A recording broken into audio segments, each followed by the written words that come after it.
I never believed in ghosts. At least, not until I took the night shift at St. Mary's Hospital. The place had been abandoned for years, but for some reason the owner still paid for private security. The building was old, with its cracked walls, shattered windows, and the unmistakable scent of mildew and death hanging in the air. My job was simple: patrol the halls, check the cameras, and make sure no squatters broke in. Easy money. The first night was quiet. Too quiet. Hospitals, even abandoned ones, should have some kind of noise: the creak of settling wood, the distant hum of street traffic, but this place was dead silent. Every footstep I took echoed through the empty corridors, making me feel like I wasn't alone. I shrugged it off and went about my rounds. Then, at around 2 a.m., the cameras picked up something. A flickering movement on the third floor. A hallway that should have been empty suddenly showed a shadow, a tall, thin silhouette standing motionless near the old patient rooms. I grabbed my flashlight and made my way up the stairwell.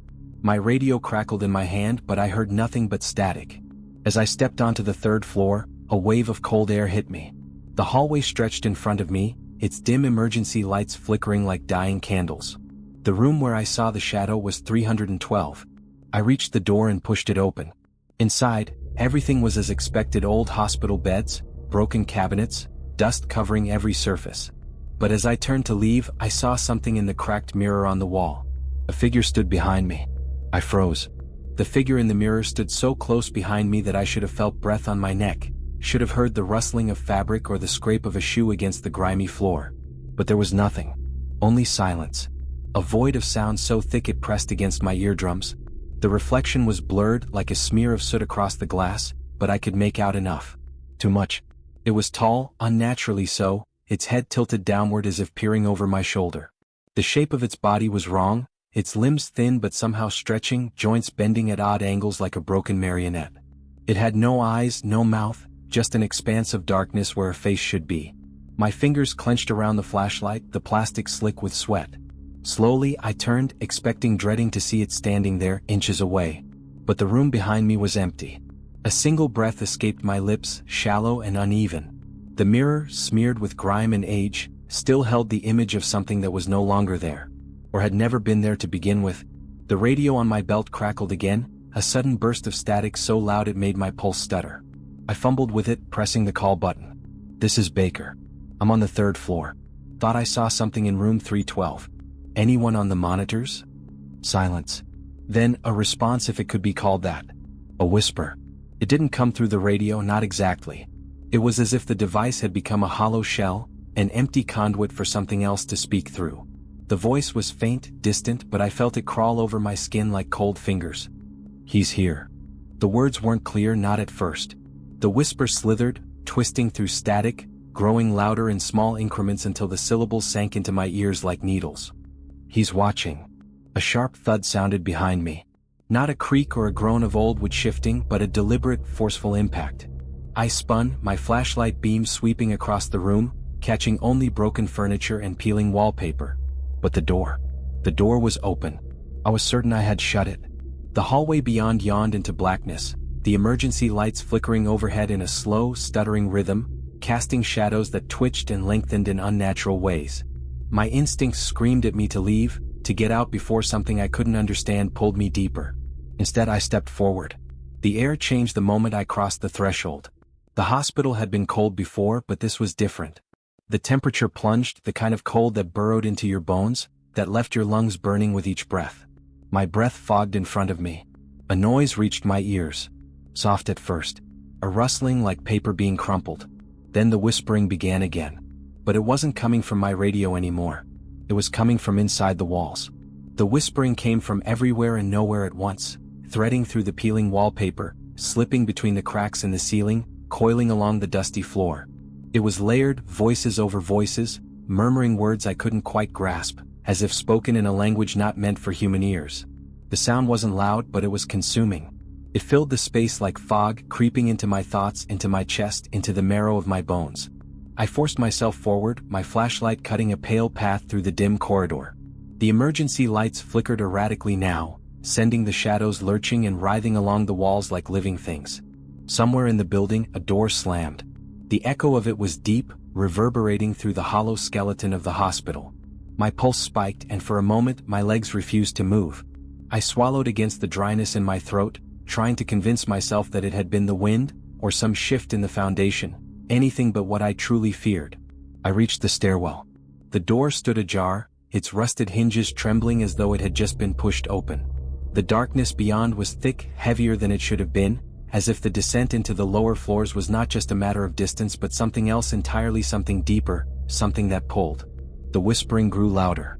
Not screaming, not yelling, but the kind of intensity that pressed against the inside of my skull, that made my fingers twitch and my breathing shallow. The flashlight flickered in my grasp, and for a brief, terrible moment, the beam cut out entirely.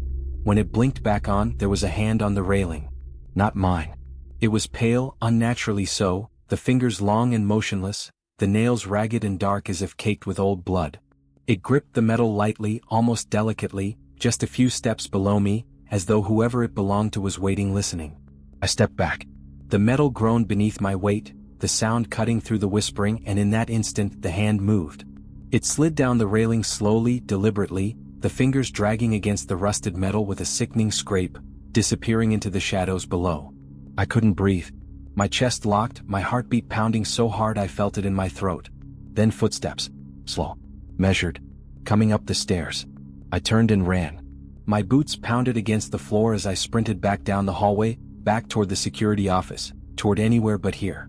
The walls seemed to stretch, the corridor lengthening impossibly, each doorway yawning wider like gaping mouths. The whispering followed, not from behind me but inside me. He's here. I skidded to a stop. The voice, it hadn't come from the walls this time. It hadn't come from my radio. It had come from just over my shoulder. I turned and saw nothing. The hallway was empty. But the air had changed again, thick with something unseen, something watching. The emergency lights above me buzzed, then flickered out completely, plunging the hospital into absolute darkness. A sound rose up from below.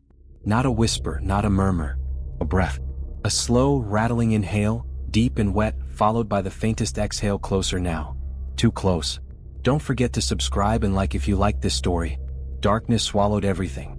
A perfect, suffocating void where even the memory of light felt distant. I stood frozen, the flashlight clutched so tight in my hand that my fingers ached, my breath caught somewhere between my lungs and my throat. The air around me had shifted thicker, heavier, pressing against my skin like unseen hands. The building was silent now. The whispering had stopped. But something was still there. The breath I'd heard, low, rattling, too human and yet not at all, hadn't been my imagination. It hadn't been the wind, nor the settling groan of old walls. It had been real. It had been near. I forced myself to move. The smallest motion, just a shift of my foot, sent a sharp noise ricocheting down the empty corridor. The sound of my own presence in the dark felt wrong, like an intrusion into something ancient and waiting. My body screamed at me to run, to get the hell out before something unseen took notice. But I already knew I wasn't unnoticed. Something knew I was here. My fingers trembled as I reached for my radio. Static greeted me, thick and distorted, swelling like a tide just before. Leave. The word didn't come from the radio. It came from behind me. I spun so fast I nearly lost my footing, my shoulder hitting the wall with a dull thud. The flashlight flickered, its weak beam slicing through the dark in jerking, uneven bursts. The corridor stretched long and empty before me, shadows pooling in its corners like spilled ink. But something was wrong. The door to room 312, the room where this all started, was open again. No, not just open. It was waiting.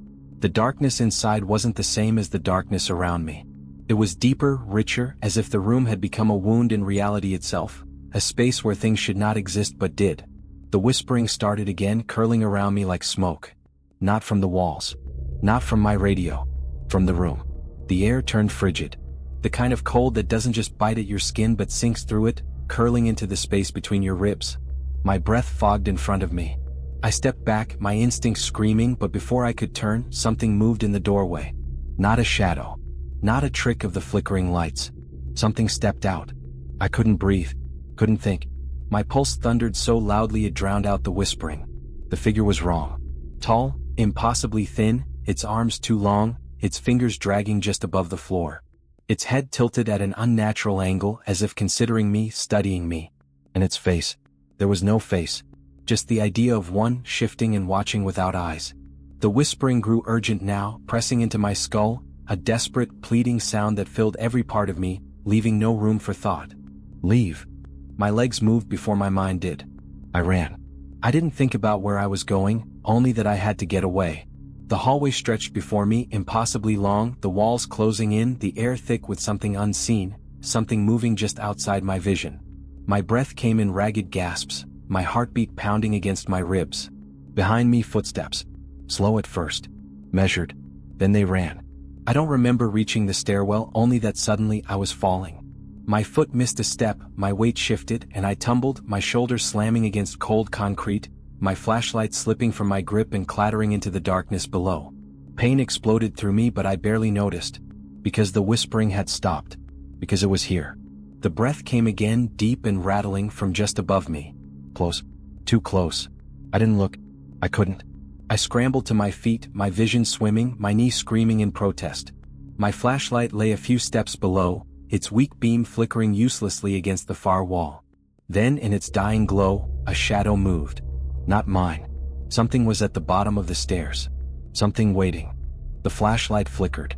Its weak glow barely reached beyond the steps, but it was enough, just enough to see the thing at the bottom of the stairwell. A shadow at first, darker than the blackness around it, as if it absorbed the light rather than reflected it. But then it moved. Not a step forward. Not a lunge. It unfolded. The limbs stretched, impossibly long, shifting in slow, deliberate motions as though testing their limits. The shape of it was human, but only in the vaguest sense. The proportions were off, the head too small for the frame, the arms too thin, the legs stretching in unnatural angles that made my stomach churn. It stood hunched, almost crouched, like a thing that had spent too long folded into a space too small for its body. And then it twitched. Not a shudder. Not a shake. A violent, jerking snap of movement, like a marionette whose strings had just been pulled too hard.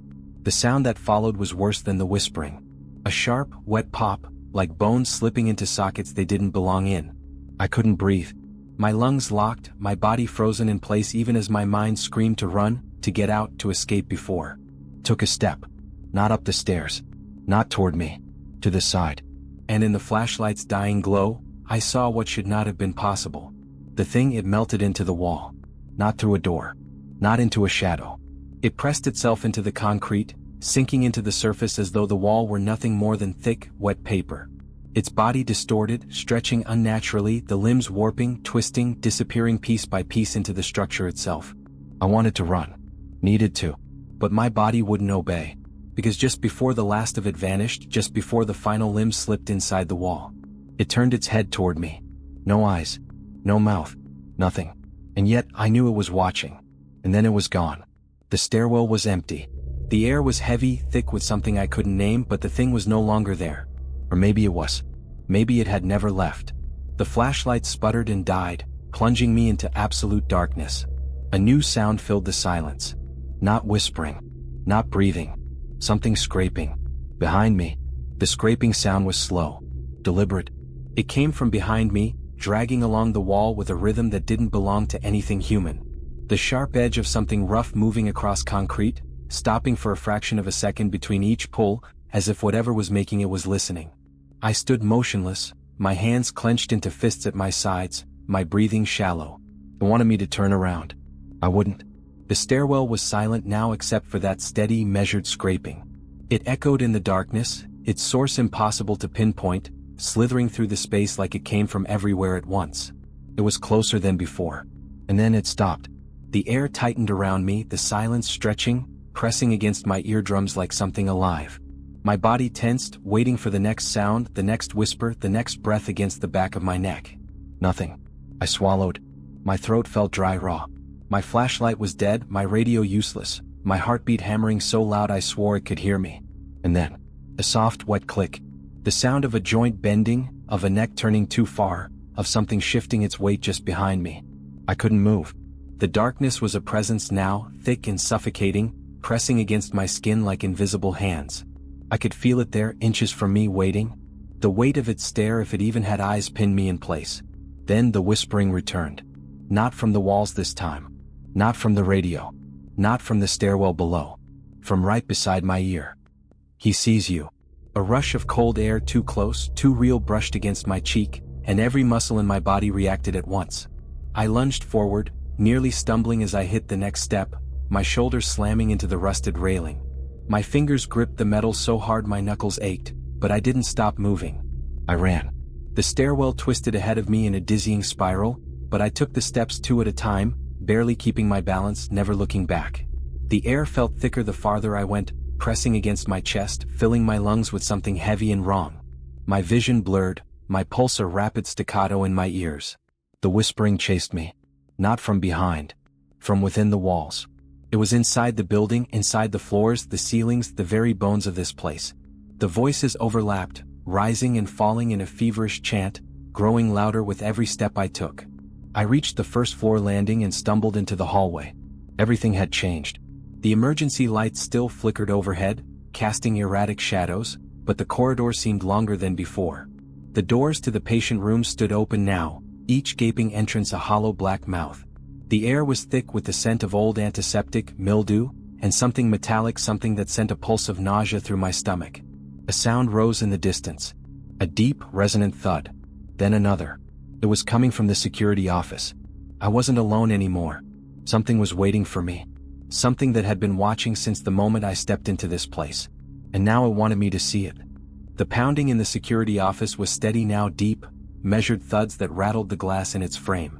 The sound reverberated down the hallway, an oppressive, rhythmic force that pressed against my ribs. I knew this hospital. Knew every door, every hallway, every creaking vent. And yet, in that moment, everything felt different. Twisted. Stretched. The walls seemed taller, the corridor longer than it should have been, each open doorway a jagged wound in the darkness. The emergency lights overhead flickered erratically, casting brief flashes of sickly yellow glow before plunging everything back into shadows. The pounding didn't stop. It didn't speed up. It didn't slow down. It was patient. I forced myself forward, my boots barely making a sound against the scuffed linoleum. My breath came shallow, my fingers still curled into fists at my sides. I wanted to turn and run, to force my way back to the stairwell, back to the front doors, to throw myself into the night and never come back. But that thing in the stairwell, it had let me go. What? The thought dug into my skull, sharp and insistent. If it had wanted me, I wouldn't be standing here. If it had chased me, I would never have made it to the first floor. But it hadn't moved. It had watched. It had whispered. And now, something else was waiting for me. The pounding in the security office stopped. The silence that followed was worse. It pressed against my skin, a tangible weight, thick and suffocating. The whispering from before had faded, swallowed by the void of whatever had taken notice of me. The security office door stood half open. The monitors inside cast dim, jittering light into the hall, the glow shifting and flickering like an old film reel. My radio was on the desk where I had left it, the red light blinking steadily. It was the only normal thing in the room. And then, the chair moved. Not a slide. Not a bump. It rolled away from the desk. On its own. I didn't move. I couldn't. Something was in there. The dim glow of the monitors flickered again, and for the briefest of seconds just before the light failed completely, I saw it. A shape. Bent. Hunched over. Too long, too thin, its limbs folded unnaturally as if it had been crammed into a space not meant for it. And then just as the screen went dark, it straightened. The power failed. The entire hospital plunged into darkness. I heard movement. Not footsteps. Not breathing. Something dragging. And then, right behind me, so close I felt it in my bones. You're not supposed to be here. You're not supposed to be here. The voice wasn't a whisper anymore. It was right behind me, deep, wet, rattling. The kind of sound a throat makes when it has collapsed in on itself. A sound that had no right to come from something still alive. I couldn't breathe. The darkness was absolute, thick like tar, wrapping around me, filling my mouth and lungs. My skin prickled as the air grew dense, pressing against me from all sides. It was the kind of dark that didn't just obscure sight, it swallowed it whole. A shift in the air. Something moved. A slow, deliberate step. The linoleum groaned under the weight of something I couldn't see, something that shouldn't be able to stand. The presence behind me stretched outward, unseen but undeniably there, its shape pressing against my senses in a way that made my stomach lurch. I forced my body to move. A single step forward. My boot made no sound against the floor. The silence was wrong. There should have been noise, my breathing, my heartbeat, the distant hum of the building settling. But there was nothing. Only the thing behind me. Watching. Waiting. I reached out blindly, my fingers fumbling for anything real, anything solid, and found the edge of the desk. My radio. It was still there. The small plastic device felt alien in my grip, as if I were touching something that belonged to a different reality. The presence shifted again. And then it breathed. Not from behind me. Not from the room. But from everywhere. The walls exhaled. The floor sighed beneath my feet. The air around me trembled with a soundless pressure, a force that pressed against my skull until my thoughts blurred at the edges. I needed to get out. No. I turned. A mistake. The shape was there. Tall. Wrong. Bent at angles no body should bend. It unfolded from the shadows, peeling itself from the walls, from the air itself. Its limbs were stretched, too long, too thin, the edges of its form flickering as though it couldn't quite stay in one place. No face. No eyes. And yet I knew it saw me. A sound. Low at first, rising in pitch, a distortion, a feedback screech, a scream that never quite left its throat. The force of it sent static crawling up my arms, buzzing against my teeth, clawing into my skull like nails against bone. I ran. I didn't think. Didn't hesitate. I just ran. The hallway stretched impossibly long before me, the emergency lights flickering back to life in slow, sluggish bursts. Each time they flared, the walls seemed different, shifting, warping. Doors I knew were on the left were now on the right. Windows that should have been sealed were now open, gaping black voids into nothingness. The pounding was back. Not from the security office. From the ceiling. A rhythmic, wet thud. Something crawling. I didn't look up. I wouldn't. I focused on the end of the hall, the glowing red exit sign that pulsed like a heartbeat, a beacon in the chaos. My lungs burned, my legs ached, but I pushed forward. Something slammed behind me. A door. Then another. The hospital was coming alive. No, not alive. It was closing in. I reached the exit and shoved against the door. Locked. Of course it was locked. I fumbled for my keys, my fingers numb, clumsy. The whispering started again, curling around me, seeping into my thoughts, my skin. Not words anymore. Just sound. Rising. Rising. Screaming. The key slid into the lock. I turned it. A click. I shoved the door open and stumbled into the night. The cold air hit me like a slap. Real. Tangible. Alive. I was out. I didn't stop running until I reached my car. My hands were shaking too hard to fit the key into the ignition on the first try. Or the second. Behind me, the hospital loomed, silent and still. I half expected to see it standing there in the doorway, watching. But there was nothing. The windows reflected only darkness. The door was shut. No flickering lights. No movement. Nothing. As if none of it had ever happened. But I knew. I could still feel it. The whispering hadn't stopped. It was just waiting. For someone else. Don't forget to subscribe and like if you like this story.